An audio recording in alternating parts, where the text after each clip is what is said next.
지난주까지 13장과 14장에 있는 가나안 정탐꾼 이야기를 함께 2주간에 걸쳐서 2026년을 시작하면서 함께 나누었습니다. 제가 이 말씀을 나누면서 계속해서 말씀을 반복해서 드렸던 것이 무엇이냐면, 이스라엘이 애굽에서 가나안으로 가는 것은 단순히 장소를 이동하는 것이 목적이 아니라는 것입니다. 애굽이라는 곳에서 나와서 가나안이라는 장소로 이동하는 것 자체가 목적이 아니라는 것입니다. 자, 하나님께서 그들을 이렇게 인도를 하시는 목적, 이 애굽에서 이끌어내셔서 가나안으로 인도하시는 그 목적은 이 모든 과정들을 통해서 그들을 하나님의 백성으로 만드시는 것이 하나님의 목적입니다. 예. 그래서 이제 지난주까지 저희는 그 이스라엘 백성들이 이제 가나안에 들어가기에 앞서서 가나안 정탐을 하는데, 그 가나안 정탐에 왜 실패를 했는가, 그 이유를 우리가 함께 살펴보았었습니다. 그 이유는 결국은 한마디로 얘기했을 때 자기 자신이 당면한 그 현실의 한계를 회피하려고 하는 본능이 그 가나안 정탐의 실패의 원인이었다, 이렇게 함께 살펴본 바가 있습니다. 그 현실의 한계, 자신이 극복할 수 없다고 생각한 그 현실의 한계를 맞닥뜨린 이 이스라엘 백성들은 다시 애굽으로 돌아가자라고 하는 후회와 또 이 가나안에 누가 가자고 했냐라고 하는 원망으로 가득 찼습니다.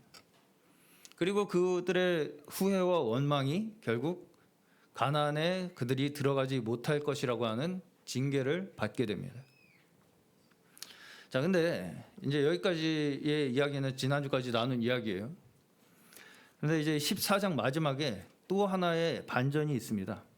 39절부터 45절까지, 민수기 14장 39절부터 45절까지의 말씀인데요. 이 말씀은 각자 읽어보시고 제가 대략적으로 그냥 설명을 해드려 보겠습니다. 그래서 결국은 이 악평을 한 사람들이 재앙을 당해 죽게 됩니다. 재앙을 당해서 죽게 돼요. 그러니까 그 장면을 본 백성들이 다시 회개한다고 하면서, 우리가 범죄를 저질렀습니다 하면서 다시 하나님 말씀대로 산으로 올라가겠습니다 하면서 올라갑니다. 다시 올라가요, 하나님 말씀대로. 그런데 결국은 아말렉과 가나안 민족들에게 패배하게 됩니다. 패배하게 돼요. 자, 여기서 한 가지 우리가 생각해 보아야 할 것이 있습니다. 자, 분명히 이 사람들 지금 자신들이 잘못했다고 회개하고 다시 하나님의 말씀대로 하겠다고 했는데 왜 졌을까요? 분명히 이 사람들은 잘못을 인정하고 다시 하나님 말씀대로 하겠습니다 하고선 했는데 왜 졌을까요? 자, 14장 44절 한 절만 함께 잠시 보겠습니다. 14장, 민수기 14장 44절이에요. 제가 읽겠습니다. 그들이 그래도 산 꼭대기로 올라갔고 여호와의 언약궤와 모세는 진영을 떠나지 아니하였더라, 이렇게 말씀하죠. 이게 무슨 얘기냐면, 자, 이 사람들은 지금 하나님의 뜻을 뭘로 지금 이루어 보려고 지금 하고 있는 거냐면, 내 힘과 내 뜻과 내 열심으로 이루어 보겠다고 지금 하고 있는 것입니다. 그런데 문제는 아무리 내가 하나님의 뜻을 내 힘과 내 뜻과 내 열심으로 이루어 보겠다고 해도 거기에는 하나님이 함께 하시지 않는다는 것입니다. 네. 거기에는 하나님이 함께 하시지 않는다는 거예요. 자, 우리가 착각하기 쉬운 것이 무엇이냐면, 하나님께서 우리를 인도하시고 또 목적하시는 것이 마치 뭐라고 어떻게 생각을 하냐면, 나를 이용해서 하나님께서 나를 이용하셔서 자신의 목적을 이루기 위한 수단으로 나를 사용하신다고 생각하는 착각을 우리가 하게 된다는 것입니다. 그래서 우리가 흔히 어떤 기도를 많이 합니까? 나를 사용하여 주시옵소서. 이런 기도를 많이 하죠. 네, 물론 뭐 완전히 잘못된 기도라고 말씀드리지는 않겠습니다. 그러나 우리가 여기서 반드시 기억해야 할 것은 무엇이냐면 제가 앞에서도 말씀드렸다시피 하나님께서 하시는 일의 가장 궁극적인 목적은 무엇이라고 말씀드렸어요? 나 자신이 하나님의 나라의 백성이 되는 것이 목적이라는 것입니다. 나 자신이 하나님의 나라의 백성이 되는 것이 목적이지 나를 통해서 하나님이 뭔가 원하는 목적을 달성하시겠다는 게 아니라는 거예요. 이 모든 과정을 통해서 하나님이 누구신가를 우리에게 보여주고 우리에게 가르치시는 것이 목적인 것입니다. 하나님이 가나안 백성이 미워 죽겠어서 죽이고 싶은데 죽일 방법이 없어서 우리를 보내서 이스라엘 백성들을 보내서 가나안을 죽이라고 하시겠습니까? 가나안 민족들을? 가나안 땅이 너무 탐나가지고 하나님이 가나안 땅이 너무 탐나 그래가지고 이 이스라엘 백성들을 보내가지고 니들이 좀 그것 좀 차지해서 나한테 바쳐라. 아니죠? 무슨 말씀인지 아시겠죠? 그런 어떤 하나님이 뭔가를 이루기 위한 수단으로 우리를 사용하시는 분이 아니라는 것입니다. 그 모든 과정을 통해서 이스라엘 백성들이 하나님이 누구신가를 배우게 하시는 것이 목적이라는 거예요.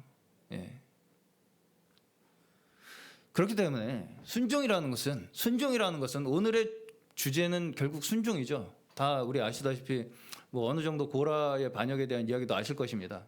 순종이 여기에 주제예요. 그러면 순종이 무엇이냐? 순종은 결코 어떤 외적인 결과로 우리가 증명해낼 수 있는 것이 아니라는 것입니다. 그럼 뭐예요? 순종은 지금 여기 보시면 알겠습니다, 가겠습니다 했는데 이게 순종입니까, 아닙니까? 아니라는 거죠. 알겠어요, 잘못했으니까 갈게요. 이건 순종이 아니라는 것입니다. 순종은요, 하나님과의 관계 안에 머무르는 것이 순종입니다.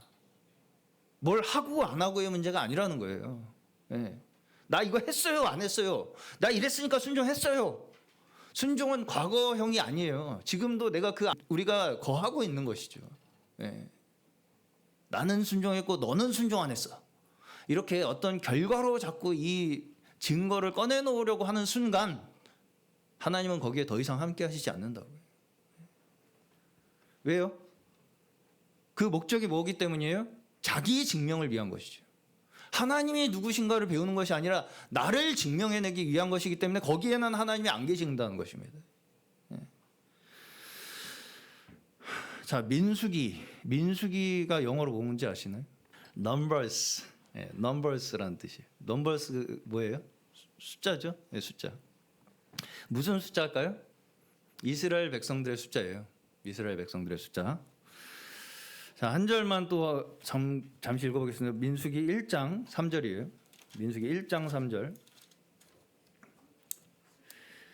제가 읽겠습니다. 이스라엘 중 20세 이상으로 싸움에 나갈 만한 모든 자를 너와 아론은 그 진영별로 계수하되, 이렇게 말씀이 나옵니다.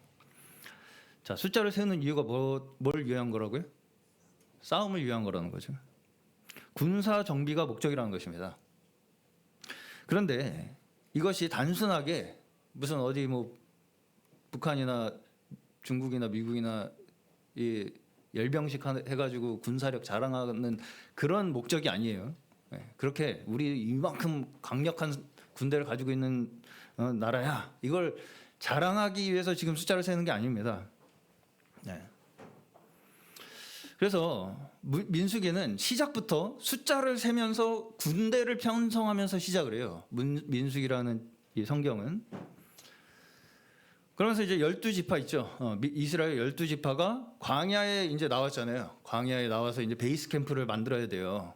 이제 애굽에서 나와서 광야에서 살아야 되기 때문에 캠프를 치고 살아야 되는데, 그 캠프를 어떻게 배치할 것인지에 대한 구체적인 지시를 주면서 시작을 합니다. 민수기에서는. 자, 근데 분명히 전쟁을 위한 질서라고 여기 나오죠. 전쟁을 위한 질서인데, 이상하게도 여기에 전쟁을 위한 어떤 전략이나 전쟁의 전쟁에 필요한 어떤 전투 기술 같은 걸 가르쳐 주지는 않습니다. 예. 민수기에서 중점적으로 가르치는 것이 뭐냐면 성막에 대한 겁니다. 저게 이제 뭐 똑같이 뭐 제가 그냥 AI로 뽑은 거예요. 똑같지 않지만 뭐 저런 식이라는 거예요. 예, 이 성막이 가운데 있고 그 주변을 이스라엘 이 12지파의 진영이 둘러싸고 있다. 이렇게 이제 배치도가 민수기에 주어져요. 자, 성막이 지금 어디 있어요? 베이스 캠프에 완전히 정중앙에 있죠. 네. 민수기에서는 어떻게 성막을 만들어야 되고 어떻게 운반해야 되는지 이런 것들이 자세히 나와요. 네. 자, 성막이라는 게 뭡니까? 성막이라는 게 뭐예요? 성막이 뭐예요? 하나님과 이스라엘 백성들이 만나는 곳이 성막이죠. 네. 지금 우리에게 가장 직접적으로 적용한다면 뭐가 되겠습니까? 교회와 예배가 되겠죠. 네.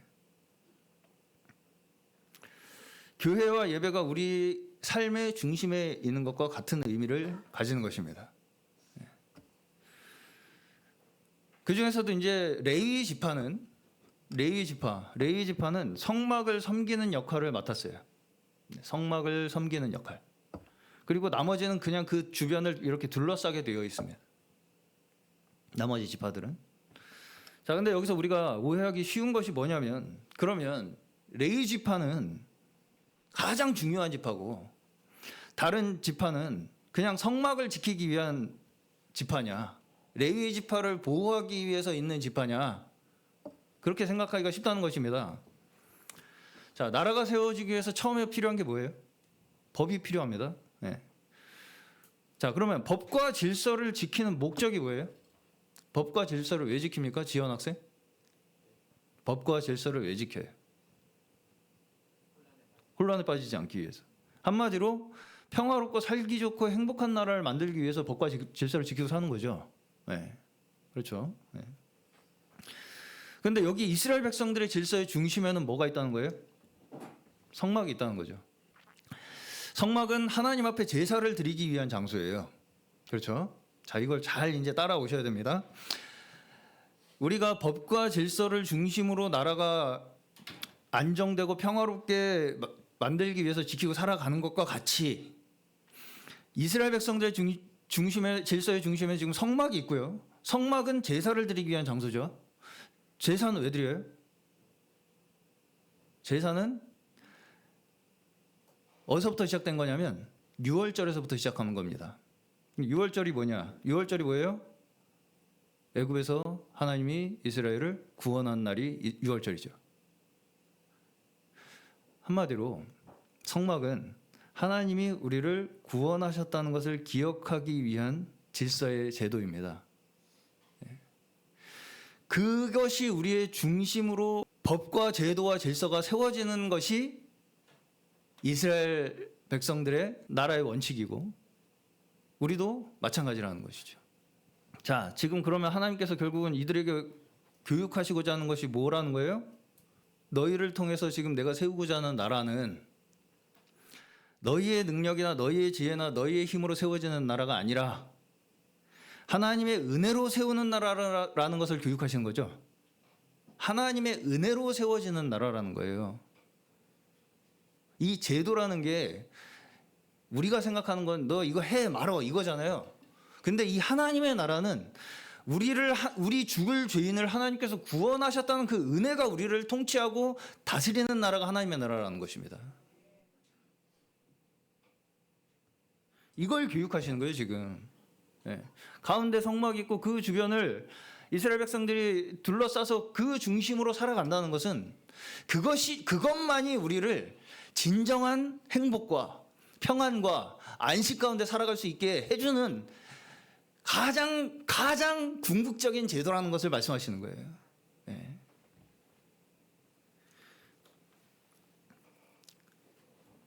그렇기 때문에 중심에 지금 성막이 있다는 것은요. 지금 그들이 애굽에서 나와서 가나안으로 가는 이 과정이죠. 이 광야라는 과정 속에서 우리가 지금 왜 이런 현실을 겪고 있는지, 이 과정이 무엇을 목적으로 하고 있는지 이러한 것들을 명확하게 보여주는 것이 성막입니다. 예. 왜 우리가 여기 있지? 다 여기 답이 성막에 있죠. 있죠. 예. 자, 사실상 우리의 현실도 여기 있습니다. 우리 지금 오늘날을 살아가는 우리의 현실도 여기 있어요. 전혀 다르지 않습니다. 이스라엘 백성들과. 예. 자, 구원까지는 우리가 한 것이 하나도 없습니다. 이스라엘 백성들이 출애굽할 때 자신들이 뭘 해서 구원받은 것이 없어요. 하나님께서 일방적으로 그들을 이끌어내셨다는 거예요. 그런데 이제 광야에서부터는 그럼 뭘 배워야 돼요? 그 구원은 뭘로 받았어요, 우리가? 은혜로 받았죠. 그 은혜가 이제 우리의 삶 속에서 어떻게 실제적으로 적용되어야 하는 것을 가르치시는 것이 광야입니다. 우리가 받은 은혜가 구원의 은혜가 실제적으로 우리의 삶 속에 어떻게 적용되어야 하는지를 가르치시는 것이 광야예요. 그것을 이제 우리가 조금은 어려운 말로 한 번쯤은 다 들어보셨겠지만 성화라고 합니다. 성화. 네. 성화가 뭐라고요? 받은 은혜를 우리가 어떻게 우리의 삶 속에 적용하고 살아가야 하느냐가 성화예요. 자, 다시 말해서요. 우리의 싸움은 싸움 기술에 있는 것이 아니고요. 근본적으로 내가 누구냐에 대한 싸움이라고 말할 수 있는 것입니다. 내가 누구냐. 그래서 싸움이 곧 사실은 성화의 과정이라고도 볼 수 있는 거예요. 우리의 싸움은 내가 누구냐. 그럼 내가 누구냐가 결국 우리의 성화의 관건이라는 것이죠. 자, 이런 관점에서 오늘 고라 반역의 사건은요. 이 결국은 고라가 지금 주장하는 이 질서는 어디서 가져온 거겠습니까? 애굽에서 가져온 겁니다. 이 사람들도 지금 보시면요. 애굽을 계속 들먹어요. 예. 그러면서 애굽이 적과 꿀이 흐르던 땅이었다고 얘기를 합니다. 예. 그러면서 지금 뭐 네가 그렇게 적과 꿀이 흐르는 땅에 데려다 주겠다던 이게 뭐냐? 이러면서 이제 반항을 하는 거예요. 한마디로 하나님의 질서와 애굽의 질서가 무엇이 다른가를 지금 말씀하는 게 고라의 반역 사건입니다. 예.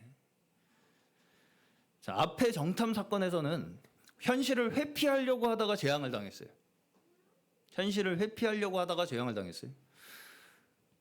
그러니까 이제 현실을 회피하는 게 안 될 것 같으니까 어떻게 하기 시작하냐?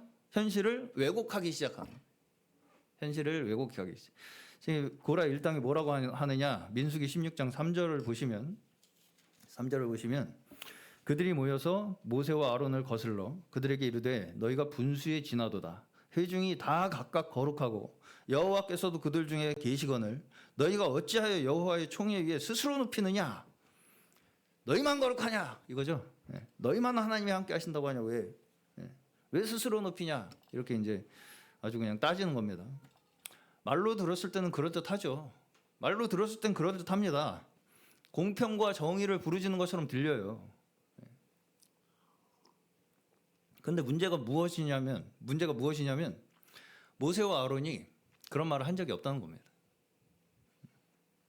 한마디로 가짜 뉴스를 퍼뜨리는 거죠. 프레임을 씌우는 겁니다. 자, 고라 반역의 사건은요. 지도자를 거역하지 말자 이런 얘기도 아니에요. 사실 지도자 거역하면 니네 천벌 받는다 이런 이야기를 하고자 하는 것이 아닙니다. 순종해야 한다 이런 얘기를 하는 것도 아니에요. 어떤 사람한테 순종해야 된다. 이 고라 반역의 사건은 질서가 무엇인가에 대한 이야기입니다.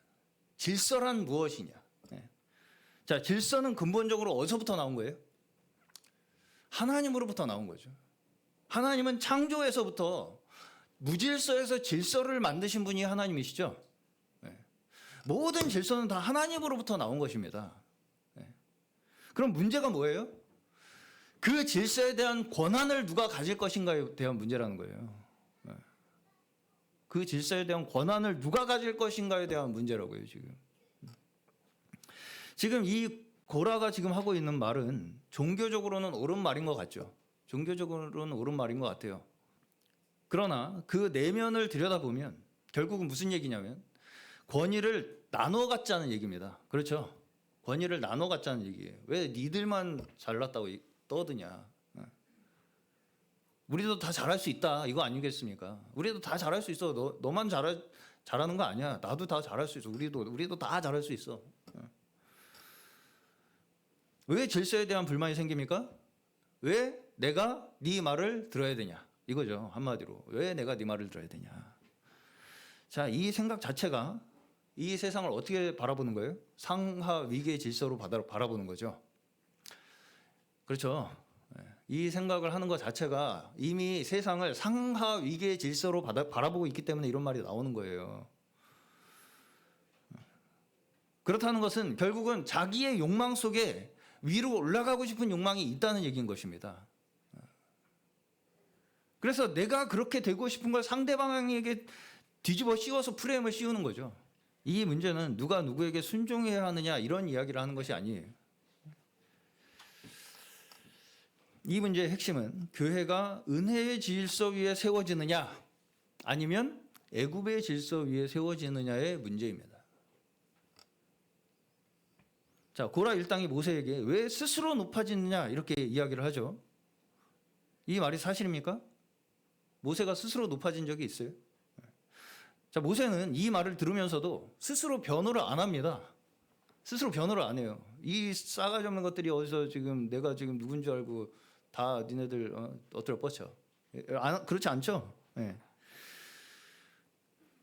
모세의 변을 들어보시면 상당히 구차하기까지 합니다. 뭐라고 변명을 하냐면 너희가 지금 받은 직분도 충분히 귀한데 너무 바라는 게 많은 거 아니냐 이렇게 얘기를 해요. 그 사람들한테. 그랬더니 그 사람들이 뭐라고 하냐, 네가 뭘 잘했다고 네가 왕이 되려고 하냐 이렇게 얘기를 합니다. 그랬더니 모세가 이제 그 사람들한테 말을 안 하고 하나님 앞에 가서 하소연을 하는데 뭐라고 하느냐, 하나님 내가 이 사람들한테 무슨 부귀영화를 누리겠다고 이런 꼴을 당합니까? 억울합니다.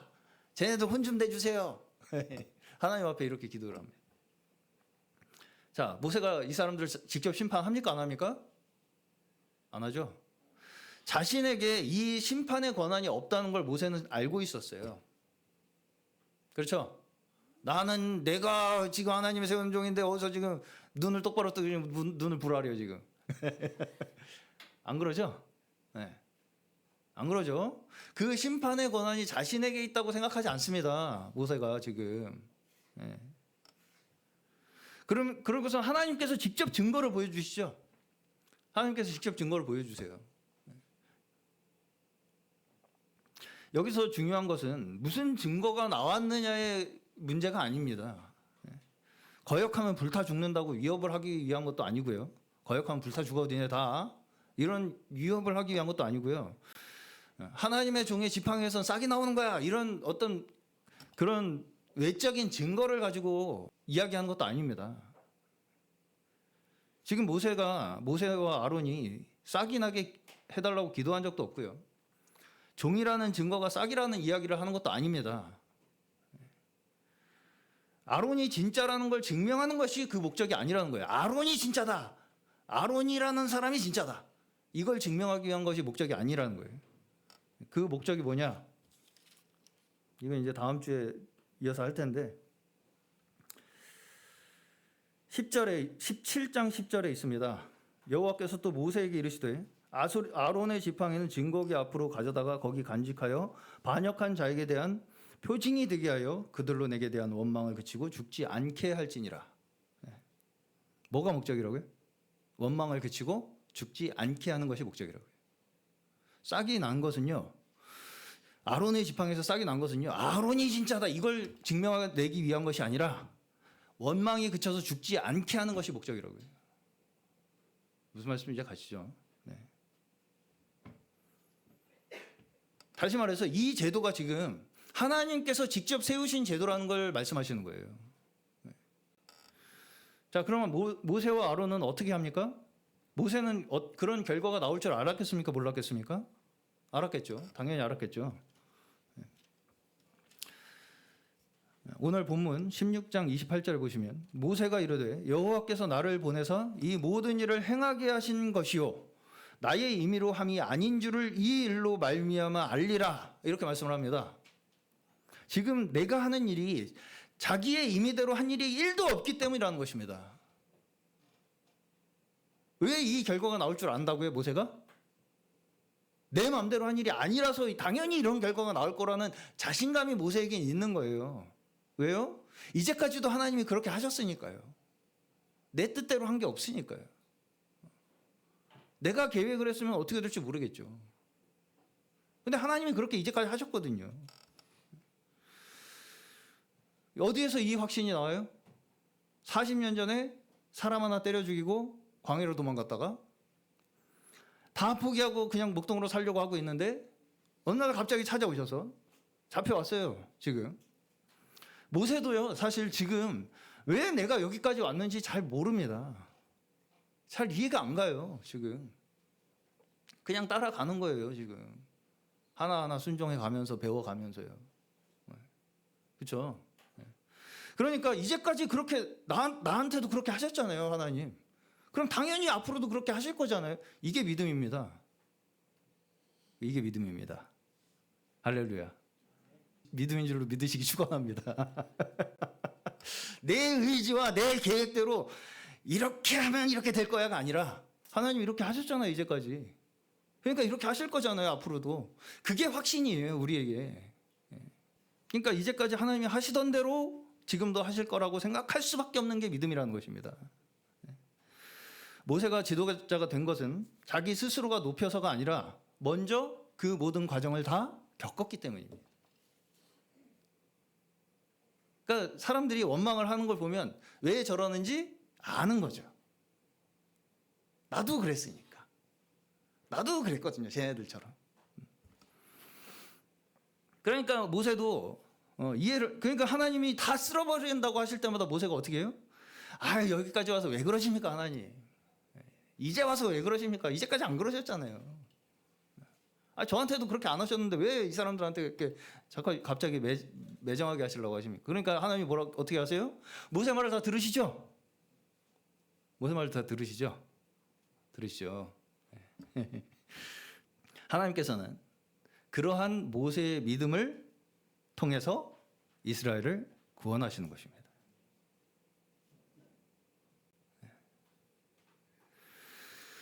결국 모세도요, 막판에 자기 성질 못 이겨서 밥상 엎어버리고 가나안에 못 들어갑니다. 정말로요, 모세의 겸손은 말로만 하는 겸손이 아니라 진짜로 정말 별다를 거 없는 인간이라는 걸 자기가 알고 있는 거예요. 말로만 나도 부족한 사람이 이게 아니라 진짜로 나도 알아. 딱 보면 저 사람이 나랑 별 다를 거 없는데 그래도 내가 조금 먼저 겪어서 알아 정도예요. 완전 무슨 차원이 다른 레벨이 다른 그런 사람이 아니라고요.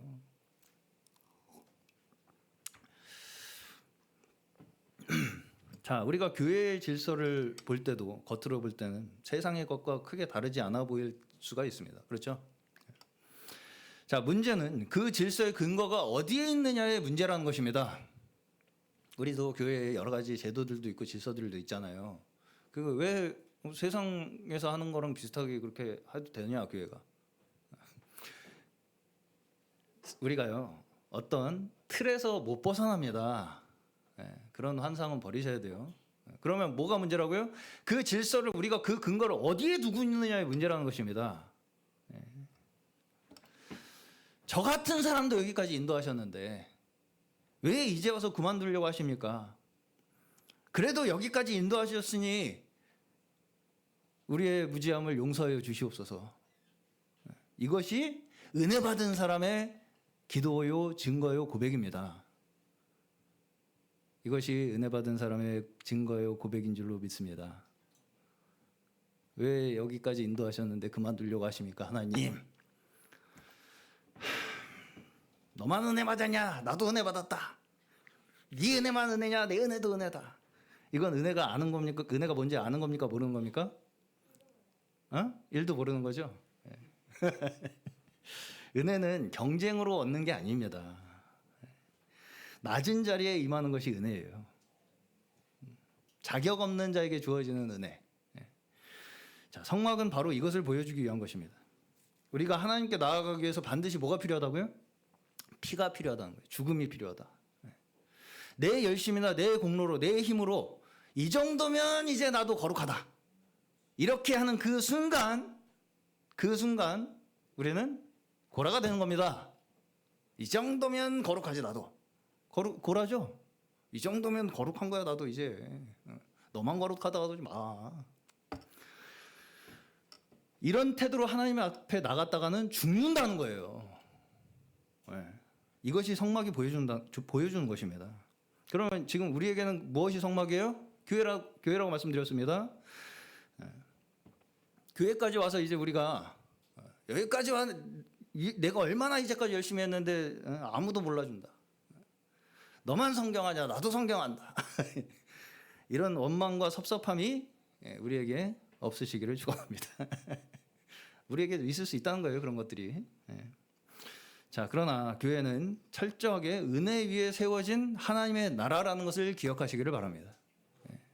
우리는 그걸 증거해야 할 책임을 진 자들이에요. 뭘요? 은혜 위에 세워진 하나님의 나라의 백성들이라는 증거해야 할 책임. 우리의 싸움은 결국 하나님이 세우신 것을 내 걸로 만들려고 하는 우리가 모두가 가지고 있는 그 죄성과의 싸움이라는 것입니다. 자, 우리가 가장 못하는 게 무엇입니까? 우리가 가장 못하는 게 기다리는 거죠. 기다리는 거예요. 왜 이렇게 원망하고 불만을 품고 반역을 일으킵니까? 더 이상 못 기다리겠다는 거죠. 못 봐주겠다는 겁니다. 더 이상 눈 뜨고 못 봐주겠다는 너를. 그러나 하나님께서는 그런 자들을 버리지 아니하시고 끝까지 인도하시는 분이십니다. 그 과정에서 누가 가장 고통스럽겠습니까? 하나님이 제일 고통스러우신 거예요. 여기 보시면 하나님은 정말 이러지도 저러지도 못하는 것처럼 보여요. 다 그냥 쓸어버리고 싶은데 쓸어버리지도 못하겠고 애걸복걸 하면 못 이기는 척 넘어가시고 지금 이 자체가 하나님께서 지금 애간장이 녹고 계시다는 얘기입니다. 그렇죠? 이 금쪽이를 보고서는 애간장이 녹는 거예요. 지금 금쪽이들 보고. 고린도전서 13장 4절에서는 사랑은 뭐라고 말씀하십니까? 오래 참는 것. 사랑은 오래 참는 것. 이거를 LSV라는 영어 성경 번역본에서는 뭐라고 번역을 해놨냐? Love is long suffering. Love is long suffering. suffering이라는 건 고통이에요. 사랑은 오랜 고통이다. 사랑은 고통이라는 거예요. 자, 물론 우리가 나를 고의적으로 피해를 입히려고 하고 사기를 쳐먹으려고 한다면 가까이 지내면 안 되겠죠. 그건 우리가 지혜롭게 잘 해야 됩니다. 그러나 지금 여기서 우리에게 말씀하시는 것은 무엇이냐면 그 사람에 대해서 필요 이상으로 분노를 품고 복수의 칼날을 갈면서 살지는 말란 얘기입니다. 평생을 복수의 칼날만 갈면서 살아. 내가 언젠가는 이걸 목을 쳐버리리라. 그 분노의 감정, 내가 복수하고 싶은 그 마음을 지연시키는 그 자체가 고통이고 사실은 그것이 사랑이라는 것입니다. 자, 하나님의 은혜는 하나님께서 앞으로도 우리를 더 좋은 길로 인도하실 것이라고 하는 믿음을 주시는 것입니다. 원망하고 거역하는 자들을 끝까지 포기하지 않으시고 가르치시고 인도하신다는 것이 이스라엘 백성의 실패를 통해 우리에게 가르쳐 주시는 교훈입니다. 우리의 싸움은 누가 위인가, 누가 잘했나 잘못했는가를 판별하는 데 있는 것이 아니라 우리의 인생의 주도권을 어디에 둘 것이냐의 싸움입니다. 이 싸움에서 우리가 승리해야만 우리가 진정한 하나님의 백성으로서 살아갈 수 있게 되는 거예요. 자, 그럼 어떻게 승리합니까? 어떻게 승리한다고요? 죽을 죄인 살리신, 나 같은 죄인 살리신 그 은혜, 놀라운 은혜, 그 은혜로만 승리하는 거예요. 그 은혜로만 우리가 승리할 수 있다고요. 막 도끼를 품어가지고 막 평생 복수의 칼날을 갈아서 승리하는 게 아니라 은혜로 승리한다고. 그것이 하나님께서 하나님의 나라를 통치하시는 방법이라는 것입니다. 오늘 저희 모두가 하나님의 나라의 은혜를 의지하며 순종하는 복된 주의 백성들 되시기를 주의 이름으로 축원합니다.